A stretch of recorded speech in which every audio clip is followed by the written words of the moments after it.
course, we are happy and honored as Bahrain Human Rights Society for this partnership with the Human Rights Watch, a reputable international organization defending human rights all over the world. Of course, in the last 10 years in Bahrain, this conference I will be in jail myself. I don't know what will happen to me, and many will be as well. Or this conference won't be allowed at all, that we can release a report like this from Bahrain. Thanks to the reform project of His Majesty the King of Bahrain, who has introduced the progress that has been changed on different ways of life. So I would also like to appreciate some of the progress which has been pleasure as the Minister of Interior as well, and we met the Minister a few days ago and assured us also that they are doing their best in order to improve the human rights situation practices in Bahrain. Today, I have on my right Mr. Joe Stork, the Deputy Director of Human Rights Watch Middle East and North Africa. Joe was in Bahrain for the first time in 1996, and you know what 1996 was. The uprising at that time, the troubles, and so on. So he came again later on, 2001. And of course, that different changes and has been here most of the time in the last few years. Of course, in 1996, he wrote a report about the situation, which titled "Routine Abuse, Routine Denial," and he can talk about this particular report and so on. The second, Joe will speak first for around 15 minutes about the report, or 10 or 15, which you already decide. Then on my left is Mr. Joshua Gulangelo, a senior lawyer at Dorsey and Whitney firm from New York. He also visited Bahrain, first visit in 2005. He volunteered to defend the Bahraini Guantanamo prisoners, started in 2004, and until the last Bahraini prisoner was released from Guantanamo in 2007. Mr. Joshua and Mr. Stork were here last June.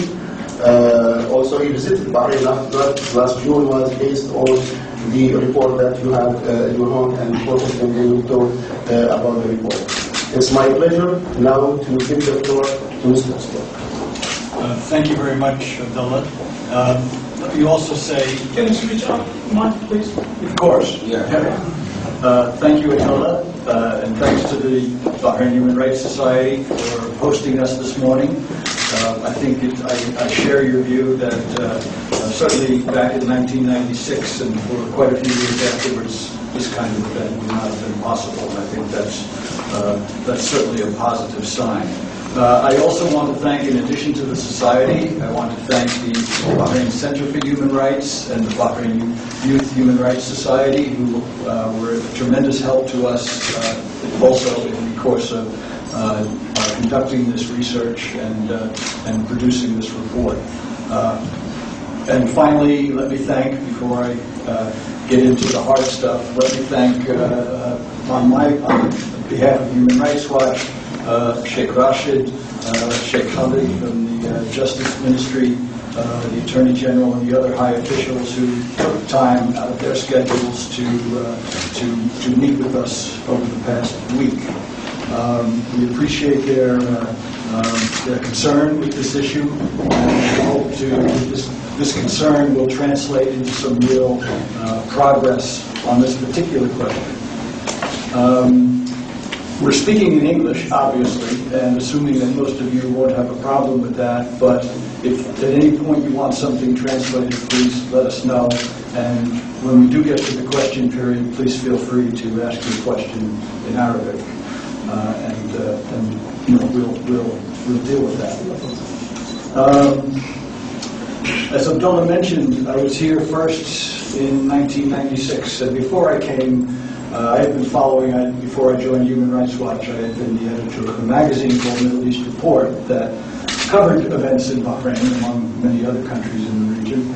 And Bahrain, I think it's fair to say, certainly for the quarter century between the mid-1970s, with the suspension of the parliament and the various crackdowns on political dissent, from, say, 1975 to 1999, 2000, Bahrain had a reputation, unfortunately well-deserved, as a country where torture, among other abuses, was pretty routine, pretty systematic, and completely unpunished.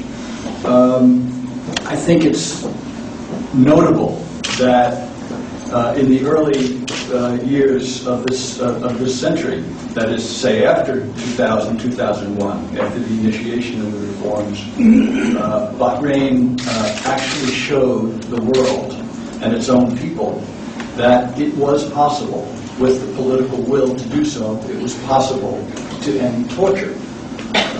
For those years, roughly between 2001 2006, while we certainly had, if you look at our website, you'll see that we had and we responded to various serious allegations of human rights problems. Torture was not one of them. We didn't receive complaints of torture. It was in 2005 when Bahrain finally delivered its official state report to the Committee Against Torture, that is the UN body of experts that hears the reports from the states that are members or that are states party to the Convention Against Torture. They could claim with credibility that torture has been eliminated. I think that's the case.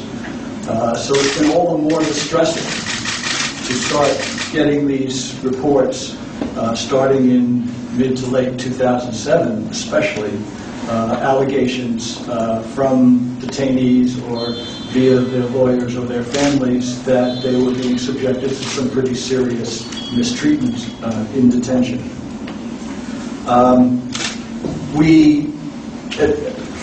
In response to those allegations, again, you can find this on our website, but we did a couple of interventions, letters to the Interior Ministry requesting information, recommending investigations, and so forth. And it was really the sort of series of cases, which we'll talk about in more detail, the so-called Jidhas case from December 2007, the Karzakan case from sort of March, April 2008, and then finally the so-called Hujayra case that started in December 2008. We felt it was important to pursue this, and with the release of many of the detainees who had been arrested in connection with those incidents, their release in April 2009, when the King pardoned some 178 detainees, many of them, if not all of them, security suspects, that provided us with an opportunity, we thought, to actually have access to the detainees. That's because the methodology we follow relies very essentially on the testimony of victims and/or eyewitnesses to incidents or to abuses. It was at that point that Josh Colangelo introduced himself to me, someone who had been gotten some experience here in Bahrain as the lead lawyer on Bahraini Guantanamo detainees, and he expressed interest in working on this project, and indeed he took the lead in terms of the research aspect of this. In addition to the interviewing some of the people, some of the victims of these alleged abuses, we also talked with their lawyers. We met with Bahraini journalists who had been following the story